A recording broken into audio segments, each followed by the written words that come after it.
Tengo un pelo precioso y estoy haciendo las galas por toda España divinas con mi imagen y con mi todo. Cosa que ya no ha fracasado como artista.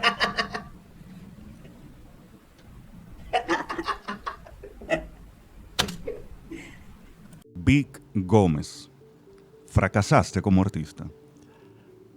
Rotundamente sí. Es curioso porque en la biografía que tengo en mi Twitter, yo pongo que la actuación es mi esposa y la frustración mi amante. Yo creo que todos los actores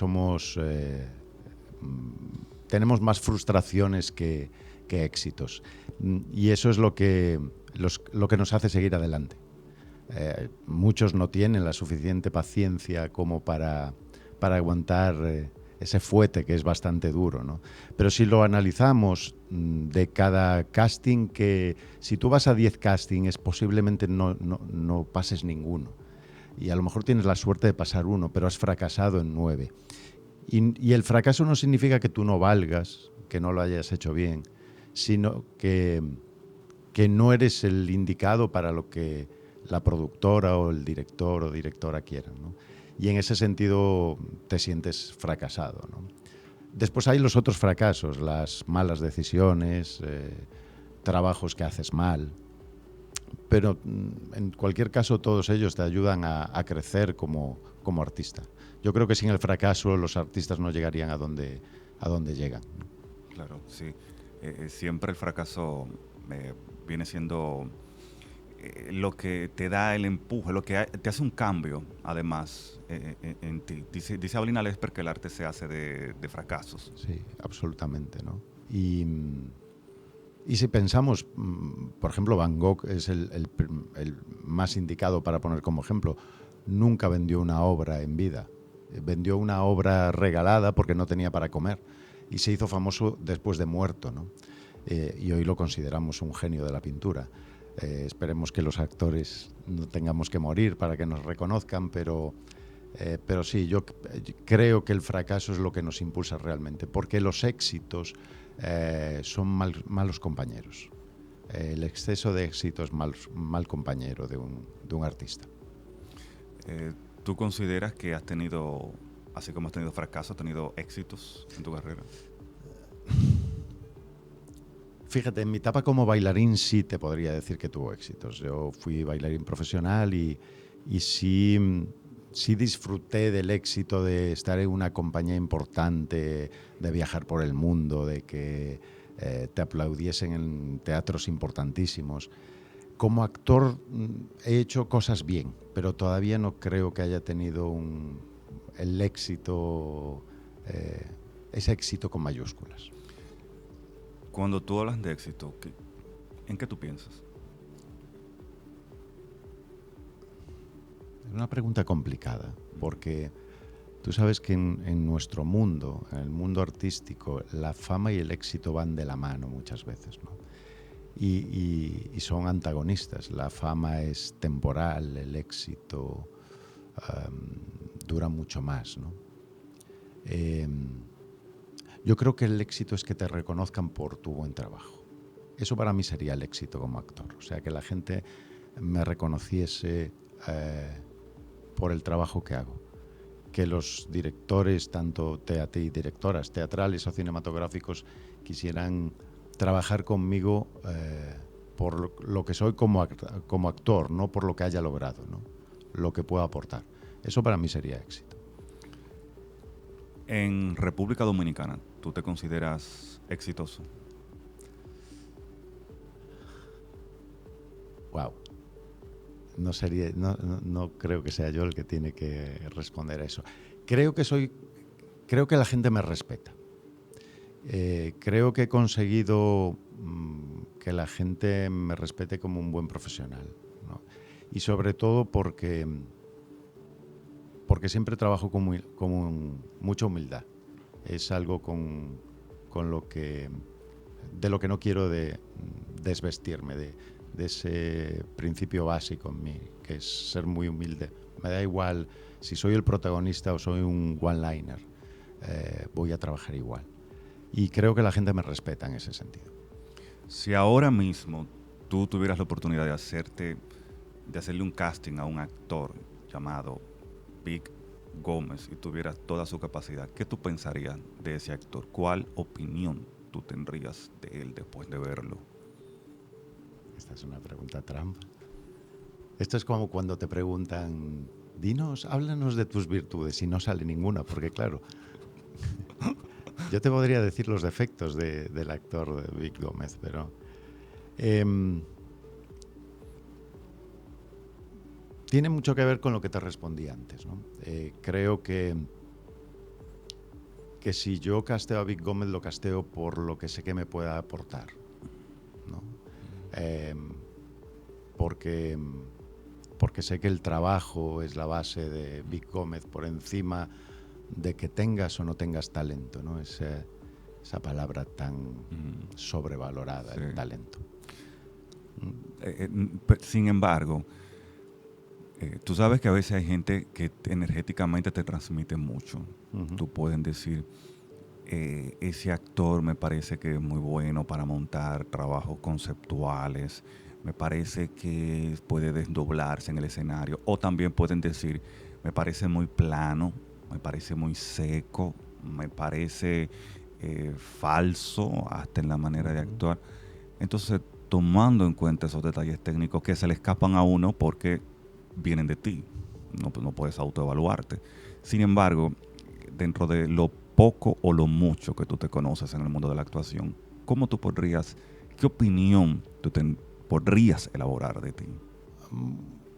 Bueno, primero la Es un actorazo, tú dirías. No, nunca diría eso, ¿no? Pero la organicidad creo que es una de las características más importantes que tengo, ¿no? Y la capacidad de desdoblarme. O sea, yo no tengo miedo a abordar personaje alguno. Me da absolutamente igual. Creo que la actuación en esta segunda fase de mi vida me vino en el momento justo, donde ya no tengo frenos, no tengo barreras y no me preocupa porque muchas veces venimos influenciados por no hagas ese personaje que te va a afectar a tu carrera y a tu futuro. Uh-huh. Si haces eso vas a tener un problema, te van a etiquetar. A mí me da igual. Creo que estoy en ese momento ya que lo que me importa es el personaje por encima de mí, ¿no? Y en ese sentido creo que son dos características muy importantes, ¿no? Gozárselo, como dice Claudio. Esto es para gozárselo. O sea, exactamente. Vaya y góceselo.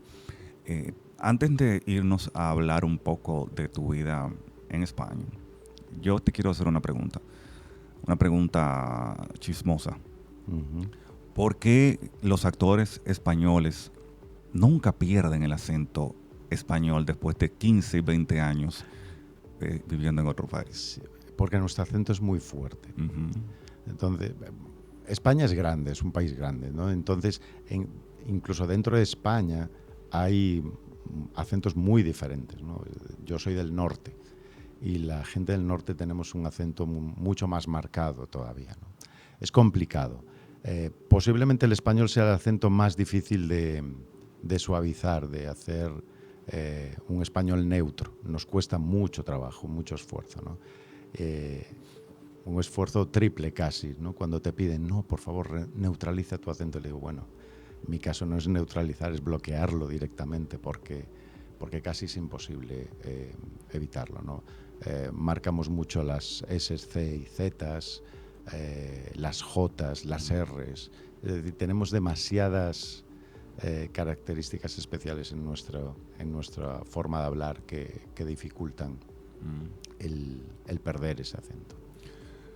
Tú me cuentas que primero fuiste bailarín. Ajá. Háblame un poco de eso. Bueno, mi mamá era profesora de danza y a mí tenía dos opciones, ser futbolista o bailarín. Entonces hice las dos cosas. Mi padre quería que fuera futbolista, mi madre que hiciera fútbol, mi madre que bailase y la verdad me decanté por el baile. Entré a los 13 para 14 años en el Ballet Gallego Rey de Viana y ahí estuve como bailarín profesional. Después me fui a Madrid, Estuve en 2 compañías más y, bueno, una lesión me apartó un poco de la danza y entré en el teatro. ¿Te imaginas haciendo una punta de mi plie para darle a una pelota? Sí.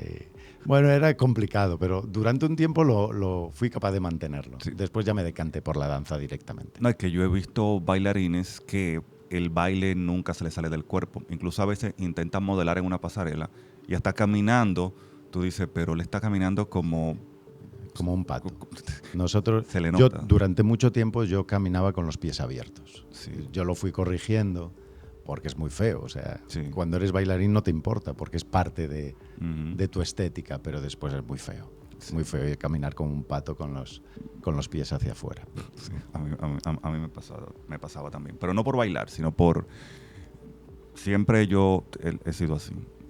Y ya yo mismo lo corregí. Sí. Una pregunta. ¿Cuándo decides dejar la danza y dedicarte al teatro? No fue, tuve que dejar la danza y por una lesión, entonces me apareció la oportunidad de hacer teatro. Piensa que cuando llevas tanto tiempo como yo subido a un escenario bailando, el de repente para un artista dejar de subirte a un escenario es complejo, ¿no? Y se me ofreció la oportunidad de seguir y descubrí un mundo nuevo para mí, ¿no? El mundo de la interpretación. Pero del teatro a la danza es muy compleja la transición. Tiene una ventaja que estás acostumbrado a estar encima de un escenario. Y entonces ese miedo escénico no lo tienes. Pero cambias parte, porque el actor también mueve el cuerpo, pero cambias tu lenguaje, que es absolutamente corporal, por la voz, ¿no?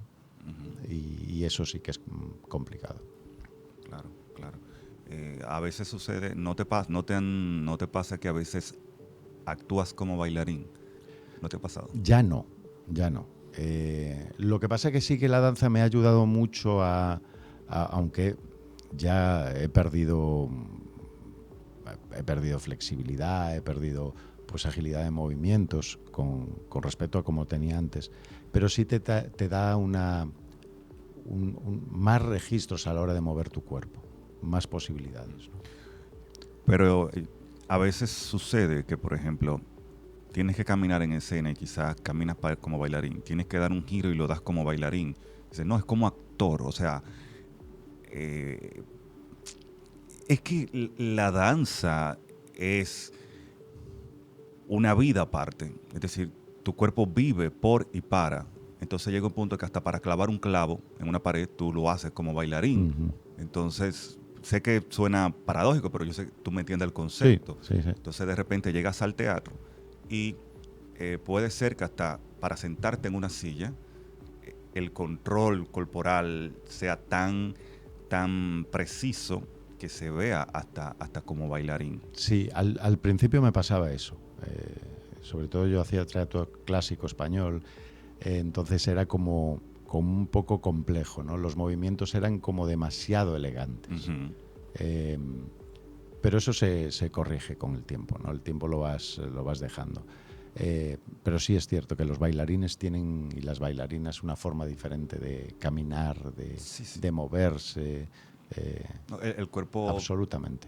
Se convierte en un cuerpo de un bailarín. Y ellos lo hacen inconsciente, sí. Que la gente piensa que es impostado, es absolutamente inconsciente.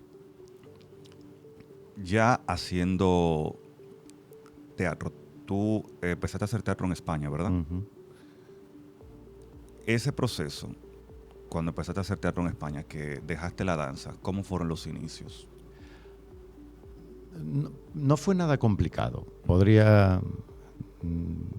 La verdad lo recuerdo con cierto cariño y no fue nada complicado. Nosotros, como parte de la compañía de ballet, tuvimos la suerte de que nos hicieron pasar ciertos cursos de interpretación actoral, aunque éramos bailarines, de cara a que tuviéramos mayor capacidad a la hora de interpretar bailando, ¿no? Yo estuve, por ejemplo, la compañía en que estuve yo, en el Ballet Gallego, era una compañía aunque hacían ballet clásico, era un ballet clásico mezclado con ballet folclórico, había mucho de interpretación. Entonces nos pagaron muchos talleres de interpretación en grandes centros en Madrid, ¿no? Cuando llegué al teatro, pues bueno, fue a aplicar eso, ¿no? Mi mayor dificultad fue la voz, el proyectar la voz, la falta de práctica, el perder esa sensación de que gritas cuando estás proyectando la voz, y eso fue mi mayor problema. Pero la interpretación, yo te digo, yo descubrí un mundo nuevo. Sí, sí, totalmente. Vamos a hablar ahora un poco más de los procesos artísticos. Tu primer personaje que verdaderamente tú dijiste, lo encarné, este es un personaje, lo conseguí, al fin, porque uno hace muchos personajes que tú sabes que te pasaron por encima, que uno resolvió, por decirlo de alguna manera. Pero el primero que tú dijiste, le encontré el truco a esto, lo agarré. ¿Qué personaje fue ese? Leonardo, de Bodas de Sangre. Sí. Que curiosamente después lo volví a hacer aquí con Fausto Rojas en pequeñas escenas de Lorca que hicimos, ¿no? Para mí fue el personaje que donde vi que realmente podía avanzar en la interpretación. ¿Qué conexión o qué sensación? Háblame de ese proceso. Yo te puedo decir que creo que fue la primera vez que sentí realmente que el personaje había traspasado la frontera, es decir, que yo había dejado el espacio al personaje. Hasta ese momento siempre los personajes convivían conmigo, ¿no? Y nunca había tenido la sensación de que el personaje, cuando estaba encima del escenario, era el personaje realmente, ¿no? Había mucho de Víctor Gómez en aquel momento, ¿no? Pero aquel Leonardo fue diferente, ¿no? Fue casi catárquico en mi proceso. Yo sentí que había dejado el espacio y que cuando estaba en el escenario era Leonardo el que hablaba, no era Víctor Gómez realmente, no era el personaje. Y un personaje que, si bien tiene ciertos aspectos en que se pueda parecer a mí, es muy diferente, ¿no? Era un personaje complejo. De ese personaje, Leonardo, que tú sentiste que lo agarraste, después de ahí, ¿todo ha sido tratar de conseguir el mismo nivel en el resto del personaje, o de ahí para abajo o de ahí para arriba? No, de ahí para arriba. Yo no sé si es un problema, soy excesivamente perfeccionista. Sí, es un problema. Yo trabajo muchísimos mis personajes, entonces a mí me da igual, como te decía antes, hacer un one-liner que hacer un protagónico, ¿no? Creo que la intensidad tiene que ser la misma. No es una cuestión de tiempo, es una cuestión de calidad del trabajo que hagas. Y yo me exijo muchísimo. La gente que trabaja conmigo lo sabe también. Y bueno, y lo valoran, que esa es la gran suerte, ¿no? Casi todos lo valoran. ¿Qué personaje ha sido que no le da ni por lo tobillo a Leonardo porque nunca llegó ni siquiera a ser un personaje? ¿Qué personaje se resistió tanto que al final quizá tú decidiste resolver en vez de continuar? Fíjate, una experiencia que yo tengo muchas ganas de repetir porque es una obra maravillosa. 6 personajes en busca de autor. De Pirandello, ¿verdad? De Pirandello. Yo era el personaje, actor número 3. Se llama así, no es que me pusieran a mí ese... Y nunca le cogí el piso a ese personaje. Lo interpreté, pero muy mecánico. Muy mecánico. ¿A qué tú atribuyes eso? Posiblemente a la inexperiencia. A veces cometemos los errores, sobre todo al principio. Yo creo que no soy el único, de que cuando haces un par de cosas bien, ya está todo conseguido, ¿no? Entonces el siguiente, el exceso de confianza te puede matar. Y yo creo que ese fue un exceso de confianza, falta de preparación. Cuando lo lees parece un personaje sencillo, pero Pirandello tiene mucha profundidad, y nunca dominé el personaje. Nunca dominaste el personaje. ¿Se notó eso en escena? No lo sé. No me dijeron nada, pero yo me di cuenta. Uno sabe cuando las cosas no funcionan, ¿no? Un secreto bien guardado. Sí, sí. Claro. Ahora. Por suerte no era como ahora, que ahora todo se queda grabado. En aquella época no había forma de... Se acababa la función y se acabó. Y se acabó. ¿Pero de qué época estamos hablando? Hace muchos años. El año 90. El año 90. En los 90 aproximadamente. ¿Eso fue en qué país? España. En España. Porque tú llegaste a este país ¿en qué año? 2013. 2013. Después vamos a hablar de eso, pero ahora concentrémonos todavía un poquito más en el área de los personajes. ¿Hay algún personaje que tú sientes que así como tú le pones de lo tuyo, que el personaje te dio algo, que tú lo adheriste a tu personalidad incluso? Hay personajes que me aportaron mucho a nivel crecimiento personal, ¿no? Kainan de Juego de Niños fue uno de ellos. Un personaje increíble. Y no porque se parezca a mí, no se parece absolutamente en nada a mí, pero sí me aportó una sensibilidad especial, ¿no? No solo el personaje, sino toda la obra. Vladimir de Esperando a Godot. Para mí es un personaje mágico. Justamente hoy estaba por la mañana hablando porque yo subí hoy... Pero tú hiciste el personaje. Yo hice a Vladimir, sí. Lo hice completo en España y aquí hice una parte de Esperando a Godot. Y justamente esta mañana yo subí un videíto de Vladimir, de la última versión que hice, y hablaba con Pepe Sierra que estoy loco por hacer Esperando a Godot aquí en República Dominicana. Aunque tengo una competencia fuerte con Pepe y Patricio. Y Patricio, sí, que le han dado mucha... Sí. Tienen años ya presentándola. Sí.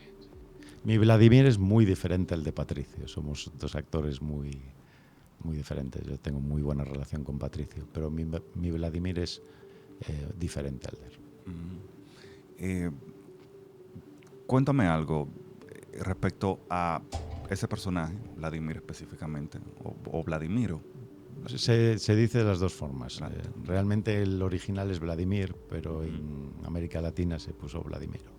Gogo y Vladimiro. ¿Hay algo en específico, puntual, que tú me puedas decir, aunque sea emocional, como, mira, tal personaje tenía respuestas sarcásticas o odiaba tal cosa, y yo lo cogí y eso lo he usado y de vez en cuando y me sirve para la vida? Es decir, ¿te enseñó algo algún personaje que te ayudó tanto que tú lo tomaste para ti?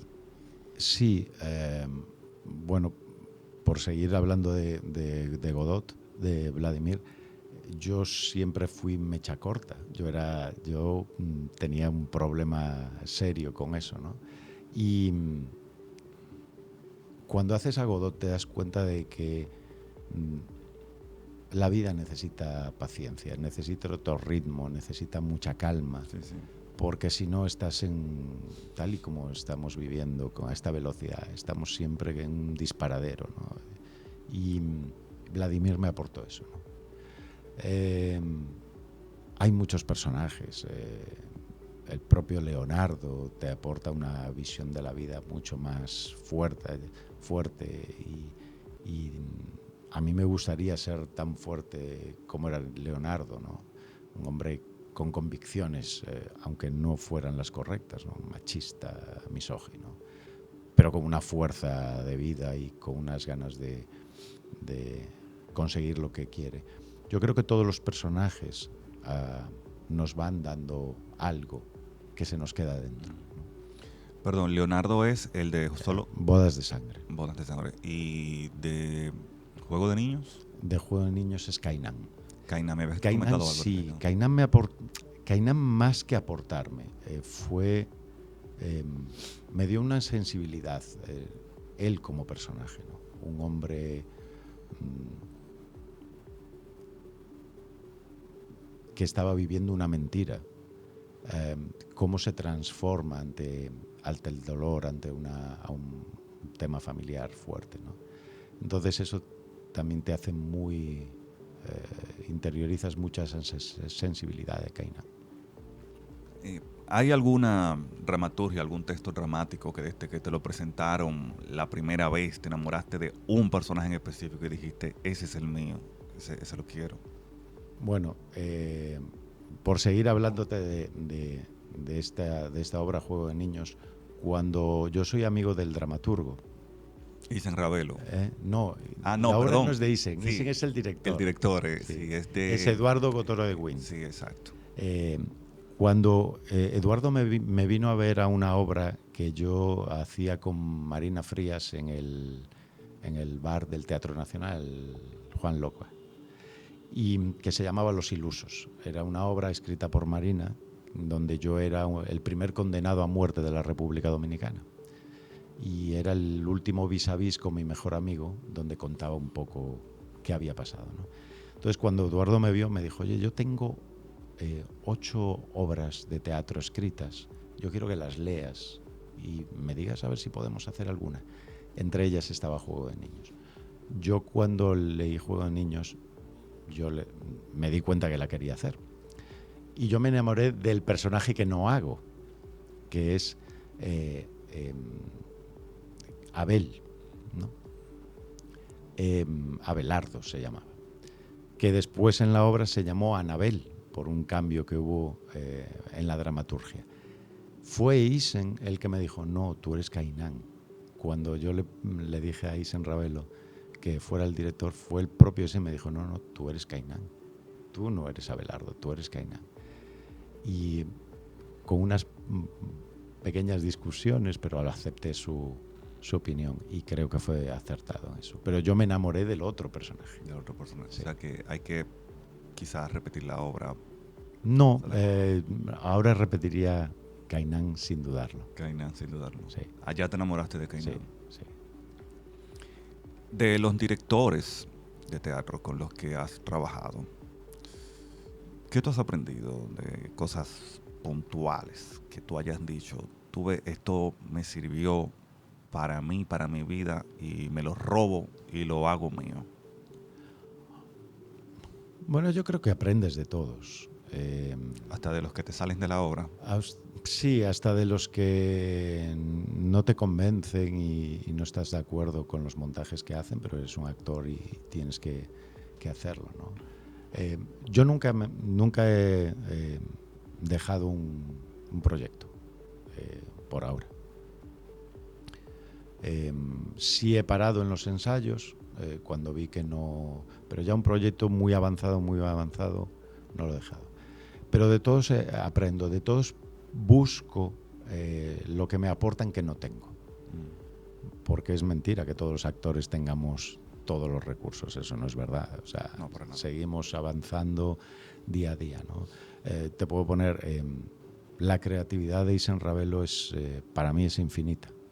Yo siempre dije que es como el Almodóvar dominicano. No sé si algún día tendrá la suerte, pero tiene una capacidad de crear imágenes muy interesantes, ¿no? Me gusta el trabajo que hace con las secuencias de movimiento, algo que yo no hacía mucho y que con él trabajé mucho. De Fausto Rojas, por ejemplo, la importancia de la acción, ¿no? Pepe Sierra, con Pepe tuvimos discusiones profesionales, ¿no? Debates más que discusiones. Porque me decía, proponme algo. Y entonces cuando llegabas y se lo propones, me decía, ¿y por qué? ¿Por qué tu personaje hace eso? Hombre, Pepe, es una acción. No, pero ¿por qué hace esa acción? Entonces descubres también que todo tiene un porqué. O sea, si yo tomo el vaso de una forma, tiene que ser por algo. Tiene que haber alguna razón para que mi personaje cojee o porque beba de una manera determinada o fume de una manera determinada. Yo creo que de todos he aprendido algo, ¿no? Sabes que ahora que mencionas eso, yo una vez vi una obra que pidieron un vaso de agua y le llevaron medio vaso de agua. Y yo me quedé, pero eso no le va a quitar la sed. Puede que sea tonto, pero cuando estás vendiendo realismo full, hay que llevarlo a cabo. O sea, Sí. que realismo es realismo. Entonces, en base a eso mismo, ese mismo punto, ¿qué es? Yo no soy como que partícipe en sí de usar la palabra estilos ni la palabra tendencia, porque como que no. Pero dentro del teatro, ¿hay algo, algún movimiento, algún ismo, algún estilo que te llame más la atención? No realmente. Yo amo el teatro clásico, pero entiendo que tenemos que reinventar el teatro clásico. Ya no tiene sentido hacer teatro clásico vestido como si estuviéramos en el siglo de oro español o en la antigua Grecia, ¿no? Tenemos que actualizarlo porque casi todos los textos de teatro clásico son muy contemporáneos, absolutamente contemporáneos. Porque el ser humano lo que hacemos es repetir siempre los mismos pecados, las mismas virtudes, y es un continuo sinfín, ¿no? Lo que sí me gusta, y aquí todavía, y es una opinión muy personal, no se está dando en general en el teatro, es la organicidad del teatro europeo y fundamentalmente, ¿no? Se ha perdido esa grandilocuencia del teatro, de algunas escuelas de teatro, pasando a ser un teatro mucho más orgánico, ¿no? Donde la palabra es más natural y no tan impostada como antes, ¿no? Yo procuro ese tipo de teatro. Ese tipo de teatro que no se hace aquí, ¿verdad? Mucha gente no lo hace. Creo que Las Máscaras, más o menos, Sí, lo sí. creo que trabaja por ahí, pero solamente lo he visto en Las Máscaras, solamente. No obstante,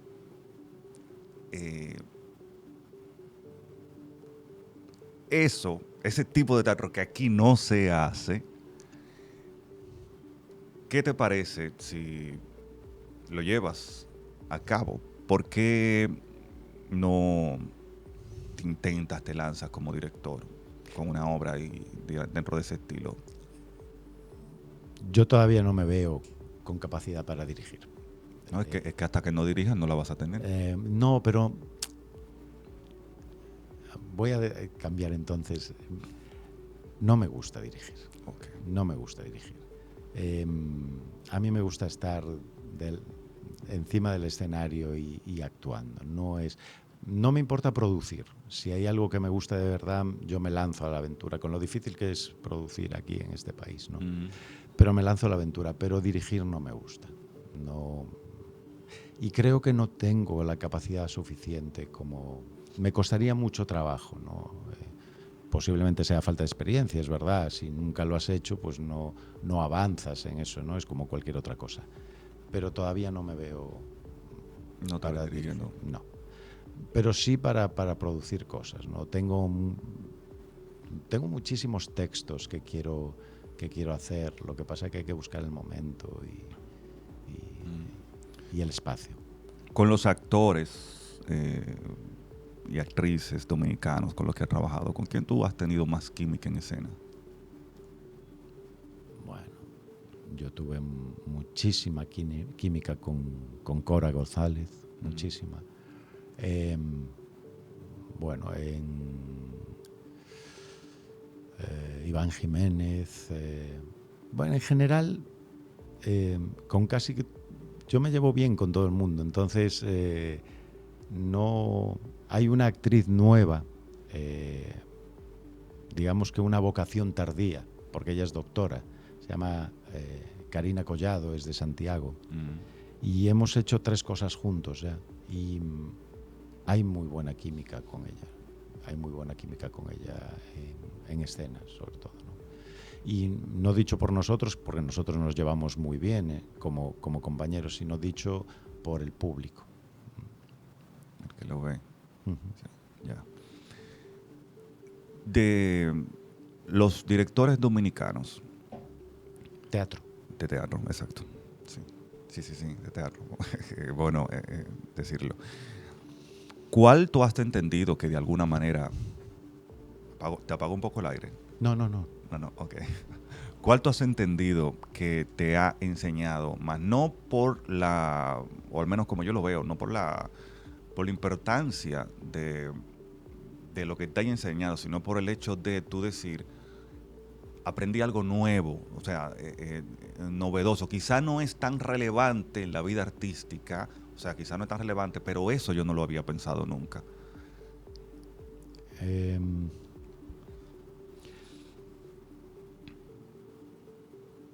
Quizás Fausto Rojas.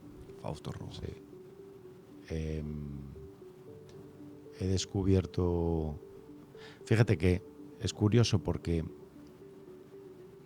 mi relación con Fausto era como espectador de sus montajes de la Compañía Nacional, ¿no? Y había un par de ellos que yo había visto que no me convencían. Pero cuando trabajé con él hay algo especial en la forma de trabajar con Fausto, que a mí me aporta valor añadido. Me aporta mucho valor añadido. ¿Tú consideras que actuar con él es como que tomar clases, como si fuese un taller? Más que como un taller, es como una masterclass para actores profesionales, ¿no? No es el típico taller al que vas cuando te inicias, sino ya es algo mucho más profundo, ¿no? El descubrir espacios donde antes no los veías. ¿Te ha interesado formar parte de la Compañía Nacional, por ejemplo? Bueno, yo no me cierro a nada, ¿no? Acabamos de formar, Soli Durán acaba de formar The Studio Theatre Company en su espacio cultural de estudio, y estamos ahí un grupo de gente con muchas ganas y con toda la libertad del mundo. Y cuando digo toda la libertad es todas las compañías nacionales tienen muchas capacidades, muchas posibilidades de hacer cosas, pero no tienen toda la libertad que como artistas querrían, ¿no? Porque al final están limitados digamos, a una estrategia cultural de la propia, del propio Ministerio de Cultura y de la propia compañía. Pero cuando tú perteneces a una compañía privada, profesional, se te abre un mundo a lo que decidan hacer, ¿no? Y ahora estamos experimentando espacios y formas nuevas de hacer teatro en República Dominicana que no son nuevas en el mundo, ¿no? Que es teatro inmersivo, espacios... Háblame de eso. Bueno, acabamos de hacer Baile de Máscaras, que es una obra, una versión actualizada de Romeo y Julieta, y en teatro inmersivo, es decir, un espacio no hábil para hacer una gran propuesta teatral, tener el público dentro de la propia escenografía, ¿no? Técnicamente no había entre ¿cómo se? Bueno, a ver, Dios mío, se me olvidaron las partes del teatro. La cuarta pared, no hay cuarta pared. Exacto. Es decir, no hay un escenario, el público enfrente, ni siquiera el público alrededor, sino que las escenografías estaban en diferentes espacios donde en todas había público. O sea que todo era el escenario. Todo era el escenario. Es maravilloso. Y incluso se invitaba en algunos momentos al público a tomar parte de la obra, y es una experiencia gratificante por cómo lo disfruta el público, ¿no? Yo he notado que esas obras funcionan muy bien en este país. Funcionan muy bien. La gente logra conectar, no sé, porque no lo llegué a ver mucho cuando estuve fuera, pero el dominicano como que accede a cooperar con el actor. Sí, tú sabes, y como actor, que cuando haces 6 representaciones, tú tienes 6 tipos de público diferente. Cada representación es un mundo, ¿no? Y nosotros hemos tenido en esas representaciones la misma propuesta, una propuesta inmersiva, público súper serio, público tradicional que va a ver una obra de teatro y está serio y la analiza, y públicos que se divierte, se ríe, participa. Cuando le pides que suba a bailar al escenario, sube a bailar. bueno, hay un poco de todo. Pero sí el público lo agradece. Agradece propuestas diferentes. Sí, sí, sí. Eso he notado. Ahora, ¿no has tenido una mala experiencia en ese tipo de obras? Que al final es un reto, ¿no sabes? No controlas. Recuerda que el teatro, el actor es todopoderoso en ese escenario, pero aquí no. Pues, Sí, con mi tipo de personaje no, porque yo era Capuleto, el padre de Julieta. Mi personaje era súper serio. Era, digamos, si pusiésemos un símil cinematográfico, yo era el padrino, frente a Montesco, que Montesco era como una familia más de barrio, un delincuente de barrio, ¿no? Los Montesco. Pero el actor que hacía, José Andrés Díaz, que hacía de Fray Lorenzo, yo recuerdo tenía una mesita pegada al público, la mesita donde el padre leía la Biblia, y él casualmente tenía un amigo de él personal, y el amigo de él estuvo, bueno, con esto de que estaban tan cerca y que era inmersivo, pues le movía las cosas de la mesa, le tiraba de la... Yo ya dije, no es muy amigo tuyo cuando te hace eso y estás interpretando. Pero sí, pasó un momento complicado por culpa de un amigo, ¿no? Tuvimos otra anécdota muy divertida. El único espacio que no era inmersivo era una especie de tarima donde había un mueble verde grande, porque ahí era donde iba a ocurrir, bueno, cuando muere Mercucho, Romeo mata a Teobaldo mata a Mercucho, Romeo mata a Teobaldo y empieza el gran drama de Romeo y Julieta, ¿no? Pues uno del público anteriormente se saca a bailar al público, porque aquello es un baile de máscaras realmente, y se quedó sentado en el mueble viendo toda la escena. Pero tienes que asumirlo como parte de ese tipo de propuesta teatral, ¿no? Claro, saber que tú no tienes todo el control. El público puede Exactamente. cambiarte el juego fácilmente. ¿Cuál ha sido el peor público que tú has tenido? El peor que tú has dicho, qué público tan horrible. Puedes ahorrarte si quieres el nombre de la obra para evitar cosas. Bueno, yo tuve una vez un público donde, desgraciadamente, en ese público había muchos compañeros y compañeras. Ni una sonrisa, ni un gesto de empatía. Era como... y es mentira que el actor no ve al público. Claro que ve al público el actor. Sí, claro que lo ves desde el escenario. Tú buscas la manera de vez en cuando. Y tú de vez en cuando buscas a gente para que te ayude en un momento determinado. Claro. No había forma. Era como tener muñecos sentados porque no recibías ningún feedback. Y fue muy complicado, muy complicado. Qué horror. Sobre todo si la obra... Era una obra larga. Sí. Tú sabes que yo nunca incluyo al público. En la dramaturgia, por lo menos, nunca. ¿Sabes lo que nunca? Porque para mí eso siempre representa... Es una ruleta rusa. Sí, totalmente. ¿Y cuál ha sido el mejor? El mejor. Ay, ahora sí me puede decir la obra. Sí, yo te lo puedo decir. Tú sabes que al final... Espera, si me pueden decir incluso la función que fue... Sí, fue yo te voy a decir la hora y la función. Okay. Fue la 6ª función de Juego de Niños, donde aquel público estaba volcado con la interpretación. Se reían siempre que había momentos, se rieron, lloraron, se sorprendieron. Fue algo como... De hecho, al final los actores bajamos y estuvimos con el público un montón de tiempo. Fue algo muy bonito, ¿no? Fue como si realmente fueran parte de la propia historia, ¿no? O sea, fue muy bonito. Pero a lo largo de toda tu vida, ese ha sido... Sí. El público español es un público muy bueno. Pero... Porque nosotros tenemos una tradición teatral muy grande, sí. ¿no? Y no es una cuestión de educación, ¿no? De tener o no carrera universitaria o saber de teatro, no. La gente va al teatro. Hay mucho teatro en la calle, además. Mucho teatro. Y mucho performance. Todas las vírgenes le hacen una marcha, una procesión, que aunque no está como teatro en sí, pero son manifestaciones escénicas. Sí. Son- En España son- se vive el arte Ujú. muchísimo. Y el público es muy técnico. Claro que se ríe si la obra lo amerita, ¿no? O sufre también, pero es un público muy analítico, donde muy respetuoso con los actores y en ese sentido es difícil. Es difícil. Claro, cuando acabas la obra, si les gustó, aquellos son minutos y minutos de aplausos, pero eso, son públicos complejos por cómo se sientan a ver una obra de teatro.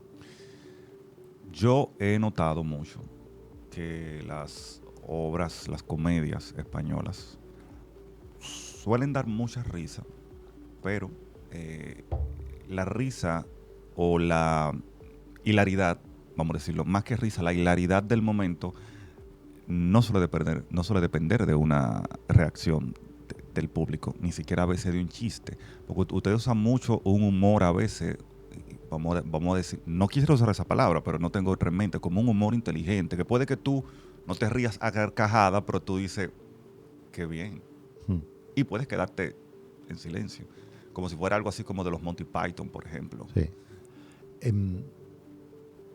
Es cierto, nosotros trabajamos mucho la ironía, ¿no? Entonces, en los textos hay grandes dramaturgos españoles, Jardiet Porcela, por ejemplo, que hizo una obra maravillosa que es La venganza de Don Mendo, y otros muchos, donde trabajan un humor inteligente, que no es el chiste fácil, sino que es crear situaciones que te generan hilaridad. Claro. ¿No? Yo me hicieron una entrevista, lo que pasa es que tú sabes que en la prensa ponen lo que les llama la atención, donde dicen que, y es verdad que yo lo dije, ¿no? Que mi forma de ver el teatro es algo que ofrezca, que sea transgresor, que el teatro tiene que transmitir algo, y que yo no haría nunca una comedia fácil. Lo que quise decir es que la comedia fácil tiene su espacio, pero no es lo que a mí me gusta. Claro que tiene su espacio porque hay gente que quiere ir al teatro, como la que va al cine a ver una comedia, a reírse nada más y a no tener que pensar. Pero yo prefiero el otro tipo de humor, ¿no? El que me hace reír, pero pensando en lo que están diciendo, ¿no? ¿Sabes que en España yo llegué a ver obras hasta de 4 horas? Aquí una obra poco sobrevive después de 1 hora. Sí. 90 minutos ya es larga. Sí, la gente ya está cansada. ¿Cómo tú has...? Porque no sé si te pasa, pero a veces a mí me pasa que cuando tú tienes 40 minutos en escena, es que tú empiezas ya como a llegar al verdadero clímax y tú dices, coño, ya se está acabando. Sí. Y ahora es que estoy empezando como a cogerle gusto a la vaina. Esa diferencia, ¿qué opinión tú tienes de eso? Porque yo siempre me lo he preguntado. Yo he dicho, ¿por qué la gente no le gustan las obras de más de 1 hora? Porque yo quiero hacer una obra de 2 horas con 2 actores solamente. Y nada más de pensarlo, la gente siempre me dice, no. Entonces, tú que vienes de ese teatro largo, llegar aquí.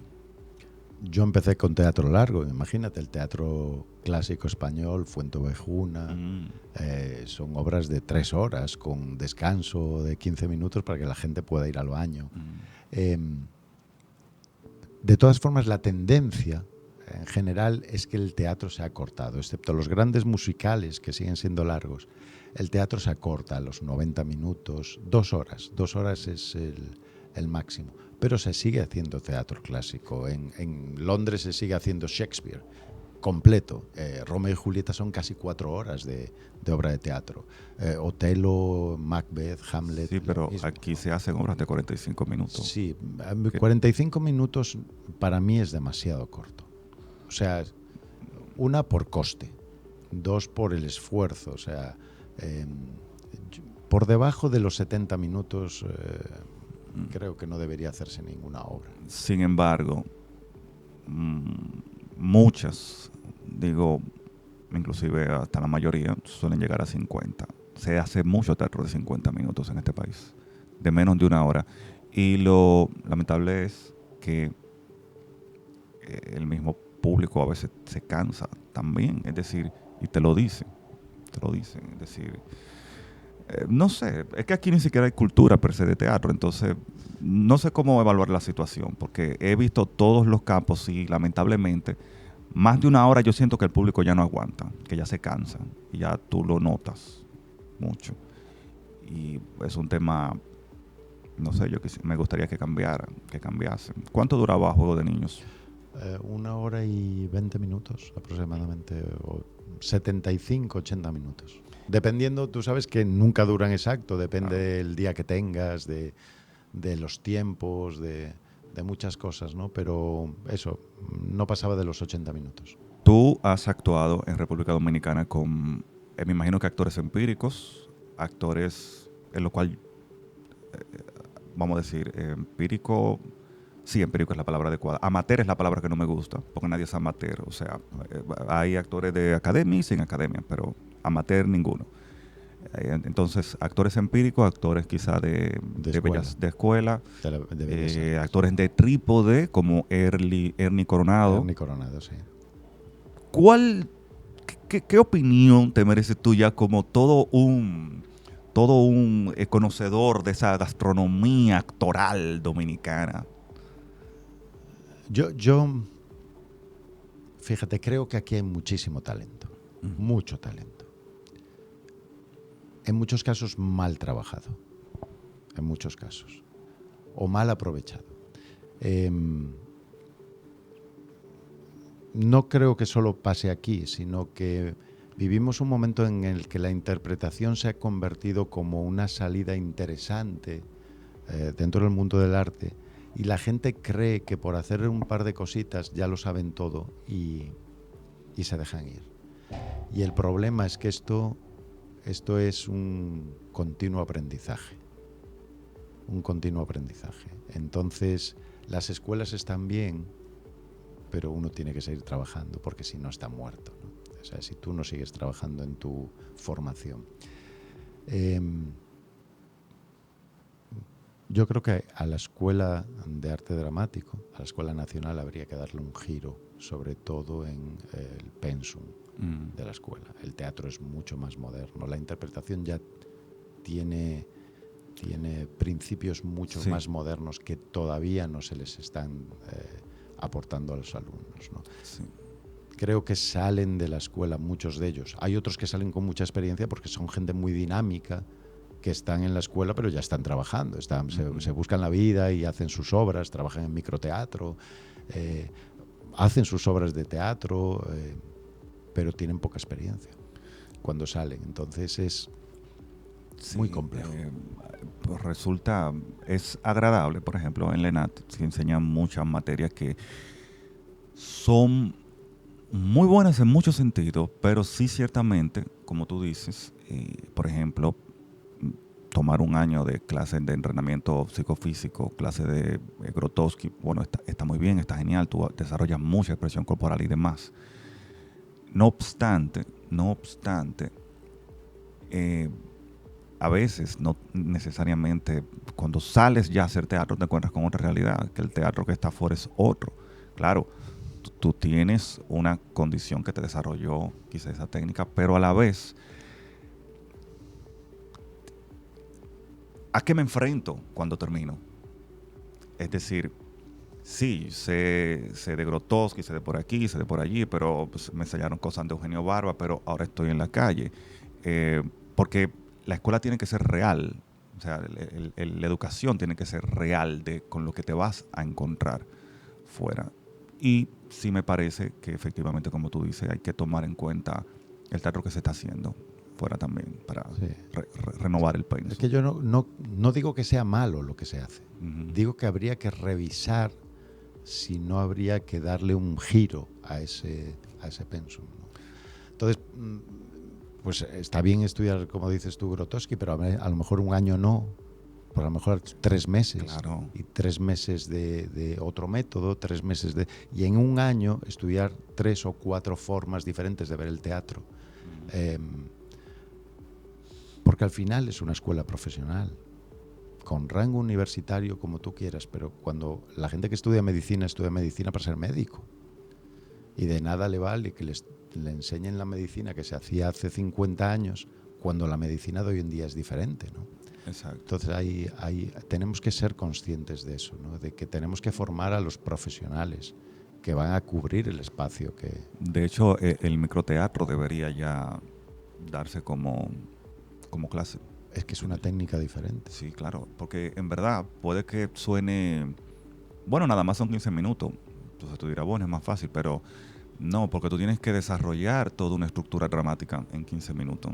Sin parafernalia, sin apenas escenografía, claro. con el público pegado, con Y la necesidad de improvisar, porque el público exacto.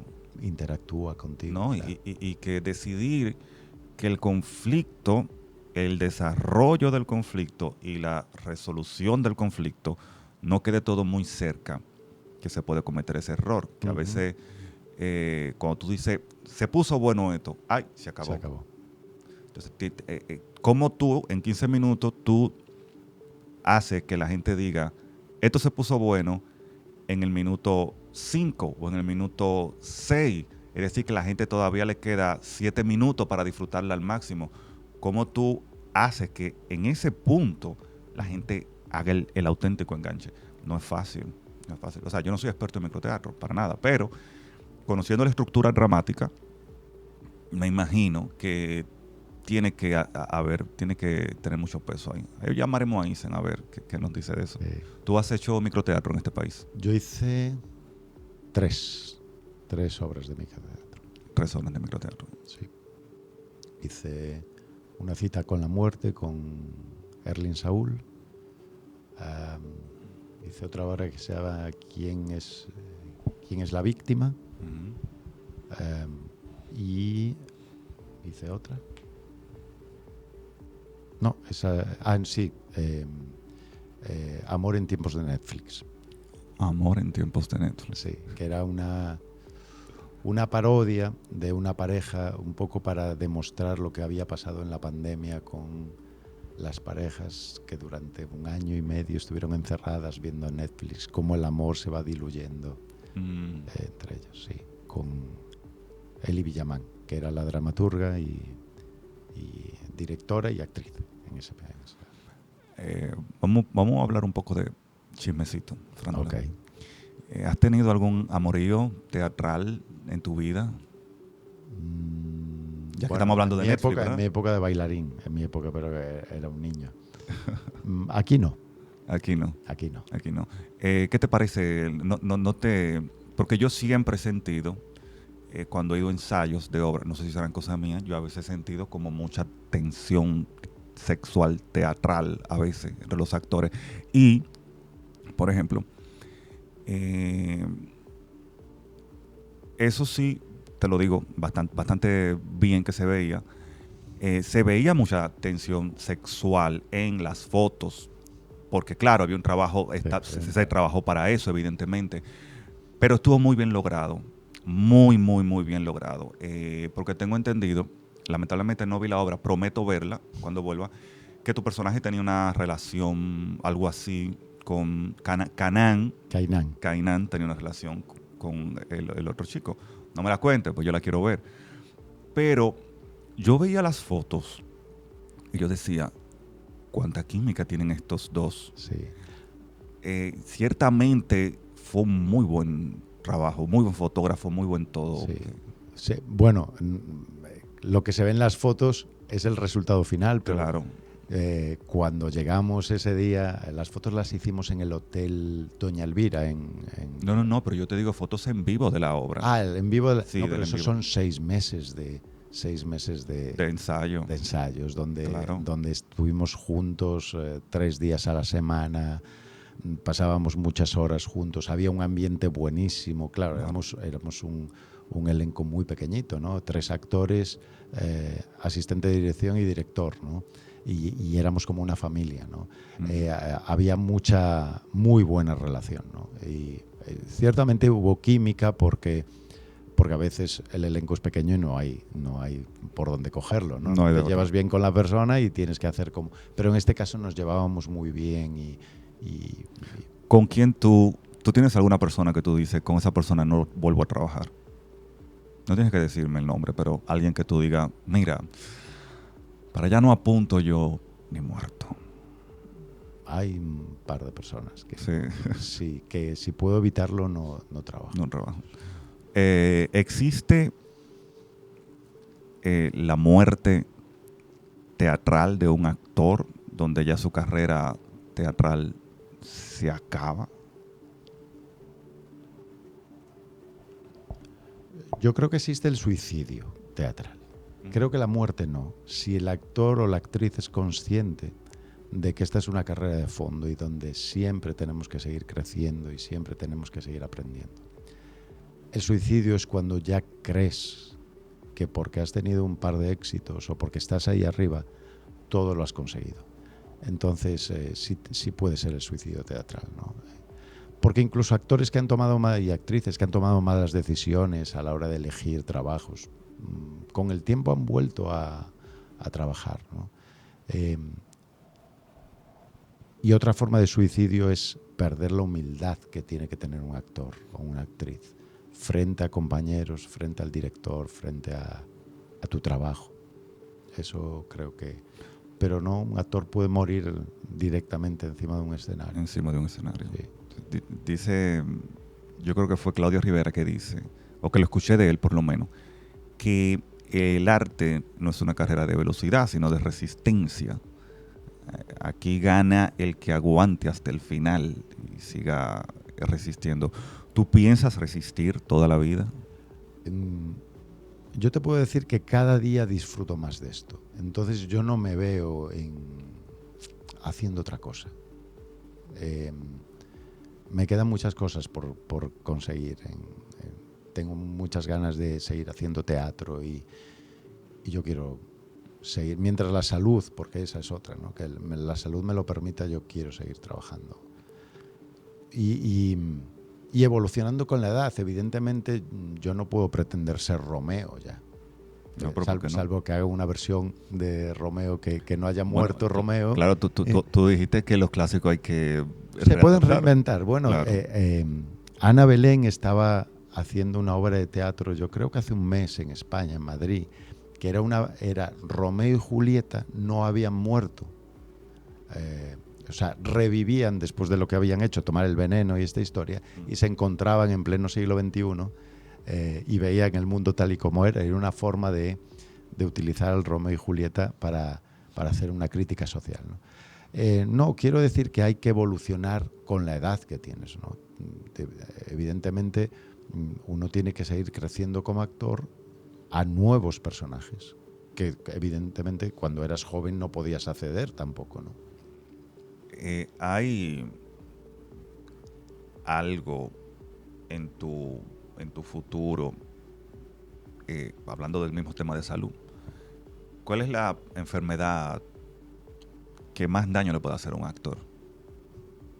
La soberbia. Soberbia. La soberbia, absolutamente. Lo demás,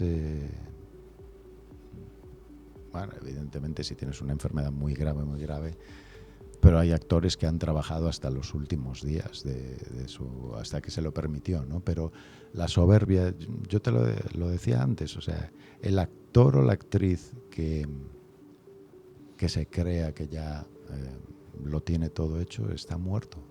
Está muerto porque llegará un momento que la gente no quiera trabajar con ellos. Exacto. Salvo que ellos tengan recursos suficientes como para producir y entonces, bueno, si tú produces, tú me pagas, yo trabajo contigo. Pero si no. Un director o directora no los va a llamar porque yo creo que una de las claves de que un proyecto teatral funcione es que el ambiente de trabajo sea correcto. No tenemos que ser amigos, pero tiene que haber un ambiente profesional correcto. Si eso funciona, la obra va a funcionar porque en el escenario se va a ver. Claro. ¿Tienes miedo de quizá en algún futuro desarrollar alguna afección física que te impida continuar en el teatro, por ejemplo, Alzheimer? No lo pienso, ni siquiera lo valoro eso. Si viene, pues desgraciadamente el Alzheimer cuando viene prácticamente no te das cuenta, ¿no? Y cuando ya está encima ya tú no eres consciente. No, pero no, yo no pienso en ningún tipo de afección que me pueda limitar profesionalmente. ¿Qué podemos esperar de ti a partir de ahora? Has hecho mucho aquí, pero... Yo sigo trabajando, tengo muchos proyectos, tú sabes, muchas negociaciones que no se pueden decir porque es verdad que trae mala suerte hablar de los proyectos, porque cada vez que hablas de un proyecto, estoy a punto de firmar, no se firma nunca. Pero tengo proyectos en España, tengo proyectos en Colombia, en México, y espero seguir teniendo proyectos en República Dominicana, ¿no? Porque yo me siento actor dominicano ya. Claro. ¿Cuántos años tienes aquí? 2013, o sea, 10 años. 10 años. 10 años. ¿La pandemia la pasaste aquí? Sí, la pasé aquí. Yo llegué de España, yo pasé como 3 meses en España, pasé las Navidades, llegué en febrero y nos encerraron en marzo. Y aquí me quedé. Sí, sí, sí. ¿Y cuál fue No hemos hablado de eso porque... Wow, en verdad es que en este programa me interesa más como el proceso artístico y perdemos esa otra parte.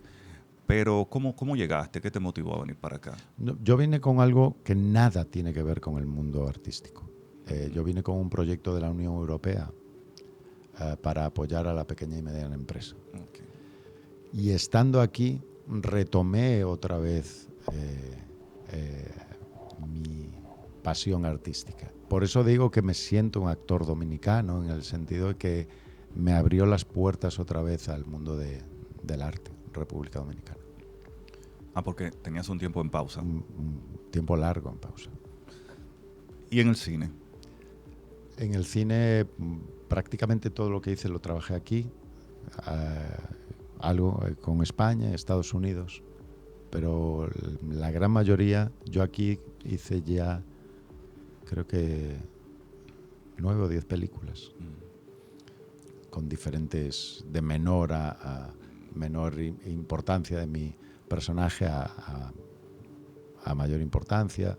Tengo un protagónico que se está editando en este momento junto a Belina Rodríguez, se llama El laberinto de Julia. Creo que va en el 2024 a festivales, hasta el 2025 no se presentará. Pero aquí me acogieron muy bien. Mi perfil ayuda, mi perfil de extranjero. Se graban, yo veo muchas veces casting solicitando personas con perfil español. Sí. Muchas veces son para extras, porque son películas. Pero bueno, yo... pero un trabajo cómodo también. Sí, no se gana mucho dinero con eso. No, pero un día, 5,000 pesos. Pero yo he trabajado, yo no me puedo quejar. Bueno, yo me quejo. Sí, hay que quejarse. Sí, yo llamo a mi representante y le digo, Leticia, tenemos que hacer algo, porque no me llaman. Y ella me dice, pero si trabajas más que muchos actores dominicanos. Entonces yo lo pienso y digo, bueno, tienes razón, pero tenemos que hacer algo igualmente. Tú sabes que yo nunca voy a casting porque no me llaman tan bien. Pero en verdad es que en realidad yo no voy tanto. Yo voy a uno y bueno, duro 5 meses y a otro y así. Pero mira, tú me habías comentado, hablando de eso mismo, de los festivales, que querían llevar Juego de Niños a Colombia. Uh-huh. Si me puedes comentar sobre eso. ¿Qué pasó? Bueno, nosotros nos invitaron al Festival de Teatro Rosa de Colombia, un festival que creo que era la 11ª edición, 11ª edición. Íbamos a ser país invitado, tener 4 representaciones. Nosotros nos movimos para conseguir los fondos para poder viajar, solicitamos al Ministerio de Cultura el apoyo para los tickets aéreos exclusivamente, creo que eran como 109.000 pesos aproximadamente, y nos contestaron por carta que desgraciadamente no tenían presupuesto para podernos ayudar, ¿no? Y nos quedamos sin ir al festival. Wow. Es una pena absoluta. Tantos años que tiene por lo menos INSEN tratando de ir al festival, porque INSEN es el único que yo sepa en este país que produce contenido para ese festival, porque ese festival es de teatro LGBT, ¿no? Sí, Exacto. tiene que tener contenido LGBT. Y Zen Ravelo todos los años produce obras que de alguna manera tocan esa temática. Hay a ver, no es que son obras LGBT, pero hay un homoerotismo. Sí. Como... Y se entiende, por eso yo le llamo el Almodóvar dominicano, porque en todas sus propuestas hay un erotismo muy marcado. No todas son LGBT, él ha hecho obras donde hay una relación de pareja heterosexual, pero en todas hay un componente erótico muy grande, Claro. muy grande, ¿no? Pero es una realidad que tenemos en la sociedad. El erotismo permea a toda nuestra sociedad, permea nuestra vida como seres humanos, ¿no? Lo que pasa es que cuesta mucho todavía. Cuesta asimilarlo, pero al final todo el mundo ve pornografía, todo el mundo se masturba, que esté casado, eso no tiene que ver, pero somos como somos. Sí, eso es cierto. No podemos decir nada. ¿Quieres algo que decir a los dominicanos, No, españoles que están ahí? que si quieren ser actores o actrices, que tomen la decisión y que se arriesguen, pero que sepan que esto es una carrera de fondo donde hay que tener paciencia, donde hay que tener una capacidad de superar la frustración muy grande. Y Pero que es sepan maravilloso. que el fracaso es parte del proceso. Absolutamente, absolutamente. Así es. Pues señores, en Fracasaste como Artista, Vic Gómez. Nos vemos en el próximo episodio. Chao. También has dicho tú una cosa antes que a mí me ha parecido muy justa, que es que has dicho que has fracasado como artista. Por supuesto, está Y retirada. entonces tú como artista, ¿cómo Yo te estoy consideras?